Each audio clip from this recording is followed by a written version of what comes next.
Hey everyone, Zeddy here again today with a brand new video, and finally all the cards of madness at the Darkmoon Faire have been revealed, and it's time for us to start a review series. We don't spam you with reviews and all that stuff until all the cards are known, so I can give you my absolute terrible opinion on how good or bad they will be based on everything. But anyways, we're going to start with Demon Hunter, and then we'll go through every single class and the neutral set all in their own videos, so make sure you hit that sub button to get notified when any review goes live. We'll probably have one up today, and then two videos up going up till the expansion release. So make sure to hit that sub button. But anyways, we're going to take a look at Demon Hunter. We're going to rate them on a 5-star basis for both Standard and Wild. You're not going to find this anywhere else. Standard and Wild reviews for every single card. And going into this expansion, Demon Hunter in Standard is in a pretty good spot. You have Soul Fragment Demon Hunter, arguably the best deck in the format, and Aggro Demon Hunter being a decent deck, but not that great. And in Wild, Demon Hunter is basically non-existent. You have a Soul Fragment DH, which has like Brand Lotha, but is pretty ineffective. And then you have Odd Demon Hunter, which just doesn't really make the cut. So in Wild, Demon Hunter just doesn't do much. You're going to need a lot of stuff to make it happen. So let's take a look at the Demon Hunter cards for Madness at Darkmoon Faire. So starting off, we have Fel Scream Blast. It's a 1-mana spell. It's like Shooting Star for Mage, except it has Lifesteal. It deals 1 damage to a minion and its neighbors. This has like synergy with spell damage, like Moarg Artificer. You can get like, you could scale up the healing to like 2 damage or more, which can be okay, but you have to build your deck around it. It can work with the new legendary we'll get to as well. But overall, I feel like it's a pretty middling card, not something you're really going to hard run. You're going to get off Wandmaker if you're still running Wandmaker in Demon Hunter. This is diluting the 1-mana spell pool a little bit, so yeah. It's more of a created by card. I don't see it being hard run in Standard. I'll give it a 2 stars in Standard. It's not particularly bad, just probably doesn't make the cut. And in Wild, I don't see how this sees play. If it's middling in Standard, it's bad in Wild. I'm going to give it a 1 there. Just doesn't really fit into any of the archetypes. Next, we have Glaive, another 1-mana spell, so again, diluting that Wandmaker pool. And it deals 2 damage to a minion if it dies at a temporary card in its hand. It's like Echo. If you kill something, you get another Glaive, and you kill something, you get another Glaive. But then it disappears after the turn ends. It's decent little removal, but again, Demon Hunter is more efficient removal. They have Blade Dance. If you're playing Soul Fragments, you have Shard Shatter Mystic. You have just better options, and I mean, it's not a terrible card. Again, it's kind of in that play of the prior card, but again, it's probably not efficient enough. It's really cool design, I like it, but 1 mana deal 2, 1 mana deal 2, 1 mana deal 2, it's just not efficient enough for Demon Hunter, which just really thrives on efficiency. For in Standard, I'm going to give it a 1 star, and again in Wild, I don't see how this really makes any impact there. I'll give it a 1 star in Wild, but again, not a terrible card, but just not playable. Next, we have Redeemed Pariah. This is a 2-mana 2/3 minion. After you play an Outcast card, gain +1/+1. So it's like Undertaker, really. You play it, then you play a bunch of Outcast cards, and you keep buffing it up, getting stats. In today's Hearthstone, stats don't matter a heck of a lot. There's so many rush minions, there's so much removal, there's so many transform effects, it's hard for stats to matter. And this card feels pretty slow. You need to have it on the board, survive, and then start playing Outcast cards. And again, Outcast cards aren't the most flexible thing. Like, you want to play your Outcast card as Outcast, and like, you have maybe Eye-Beam, which is 1 mana, but most Outcast cards cost, you know, a decent amount, and I don't see this really being an archetype, even in Aggro DH, where there's a lot of support for it. You're going to want to, like, vomit cards, and maybe you want to vomit Aggro or Outcast cards to buff this. I don't see it happening. I'm going to give it a 2 stars yet again, as like a decent card, but not quite going to be a ladder card. And in Wild, again, I'm going to give it a 1, because I don't see how this makes any impact in the format. Next, we have Acrobatics, a new spell. It's 3 mana, draw 2 cards. If you play both this turn, draw 2 more. So this card is a really strong card in something like an Aggro Demon Hunter deck, where you're playing a lot of 1-drops, you're playing cheap spell, and you know, you've drawn 2 cards, and you just slam down 2 more. And then you get a 3-mana sprint. That's really good. 3 mana draw 4 is insane.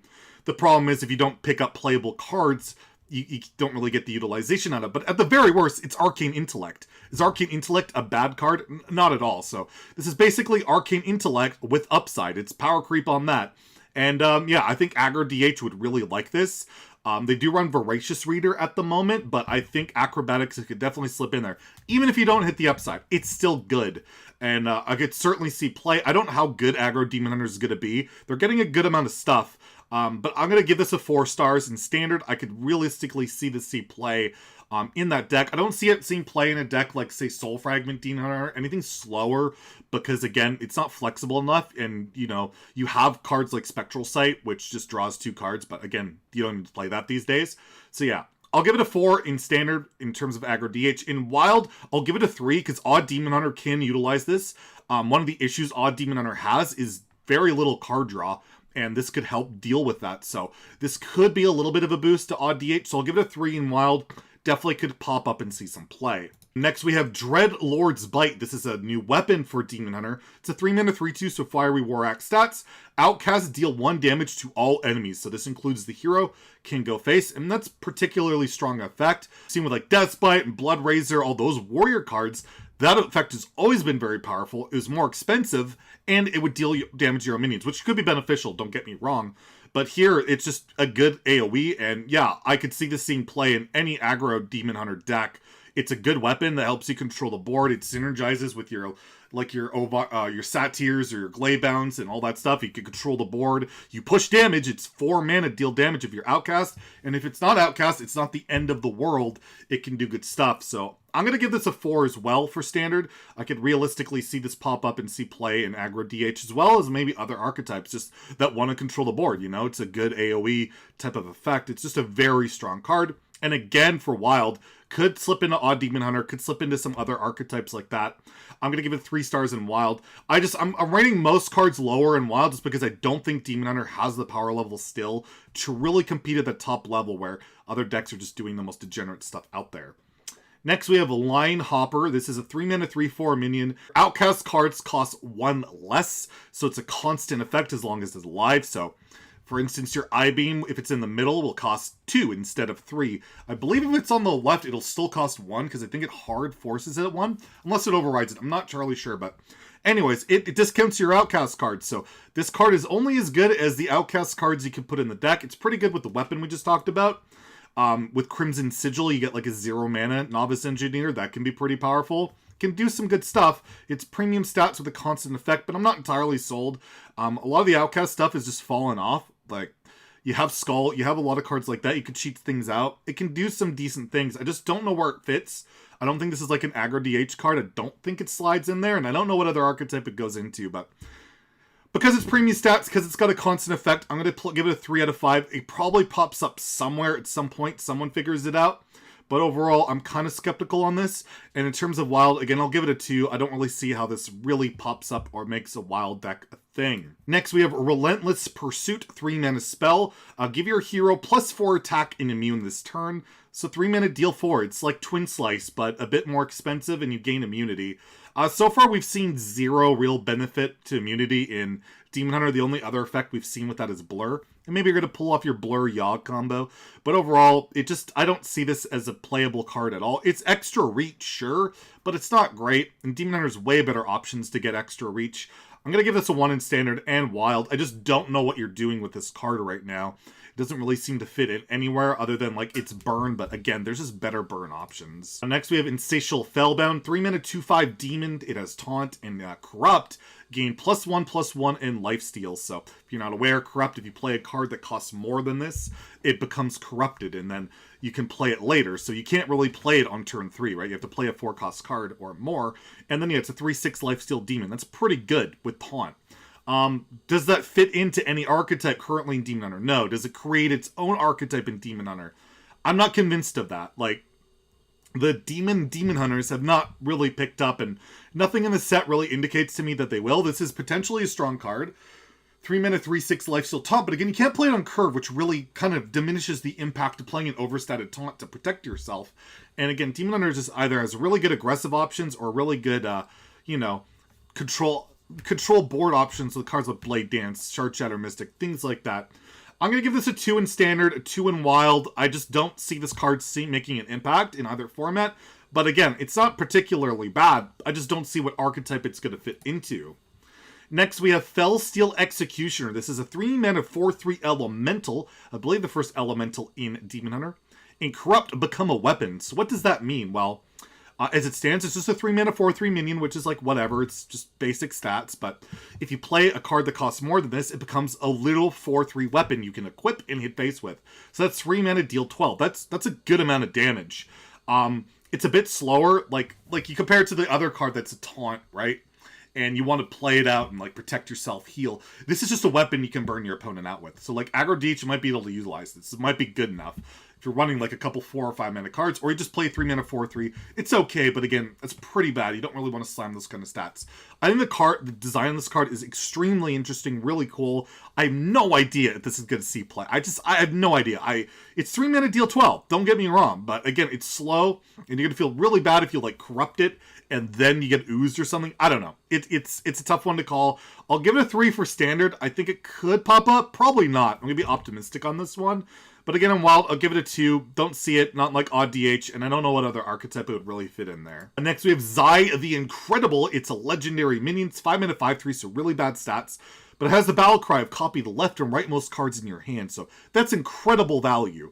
You're generating 2 cards, and you can kind of pick out, you can utilize what cards you're going to want to get. Like, you could get an extra, let's say you're playing Highlander Demon Hunter, get another Zephrys or Nethrandamus or Coil thing, something really impactful.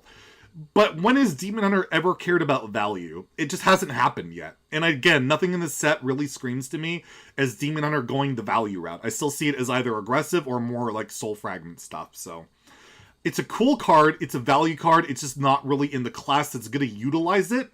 So for both standard and wild, I'm going to give it a 2 stars. It's a cool card, it's a good card, but it's just not in the right class at the right moment, in my opinion, right now. Next, we have Bladed Lady. It's a 6 mana 6/6 rush demon. It costs 1 if your hero has 6 or more attack. So it's either a 6 mana 6/6 with rush, which, by the way, is not terrible. It's not great, but it's not terrible. Or it's a 1 mana 6/6 with rush, which is absolutely insane.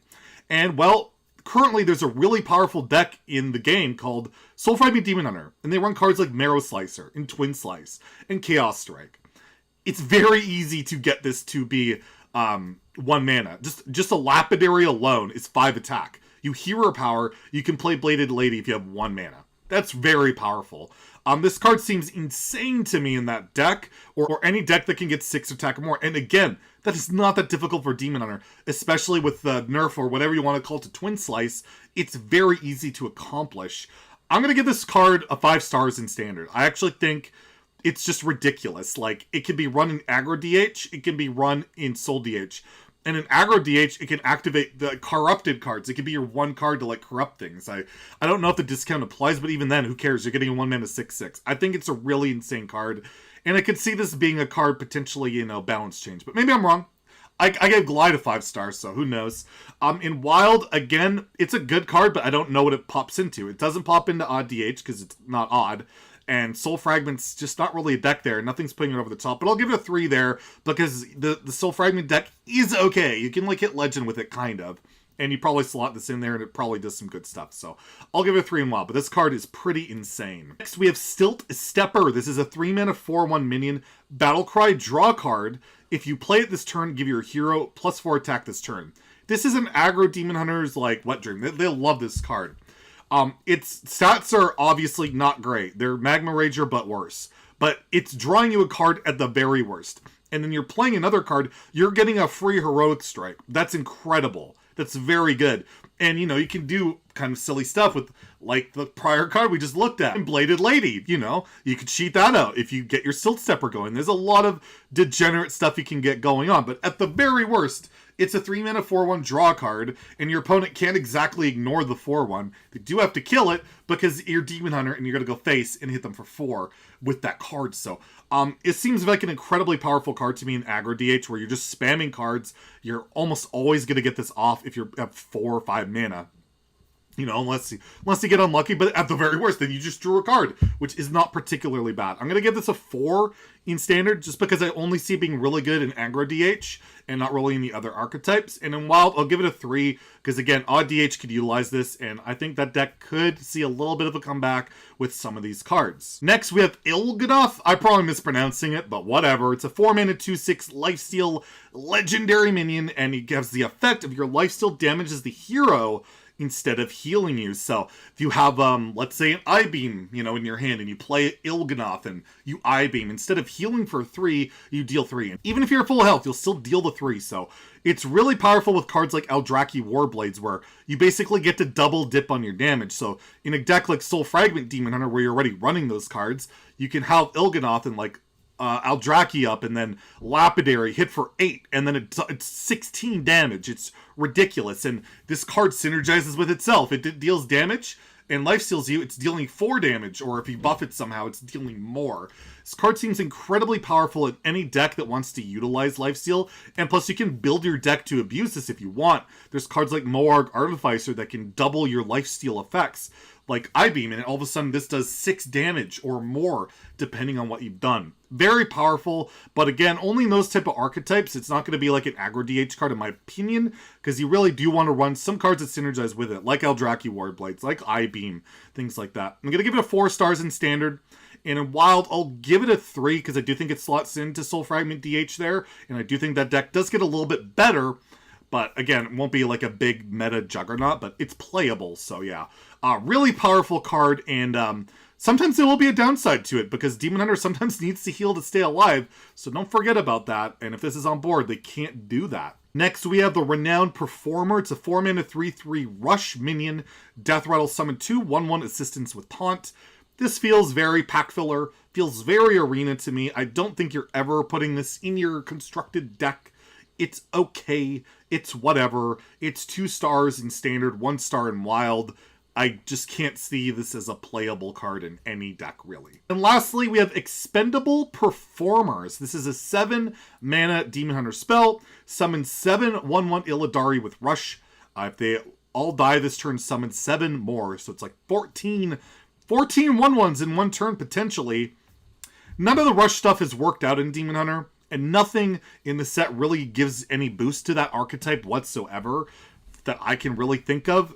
And I don't see this card elevating that type of archetype to be playable. There's just way better stuff to do in Aggro Demon Hunter, Soul Demon Hunter. Hell, even Demon, like the big demons have better stuff, and even that's not playable. I don't see it. It's a decent spell. 7 mana, 14/14 in Rush, but again, why are you doing that in Demon Hunter right now? I can't see it. I'm going to give it a 2 stars in Standard and a 1 star in Wild, and that's my Demon Hunter review. Make sure you tune in tomorrow as we continue our review series on the madness at the Darkmoon Faire. If you enjoyed the video, please like and subscribe. Have a great day. Stay salty, my friends.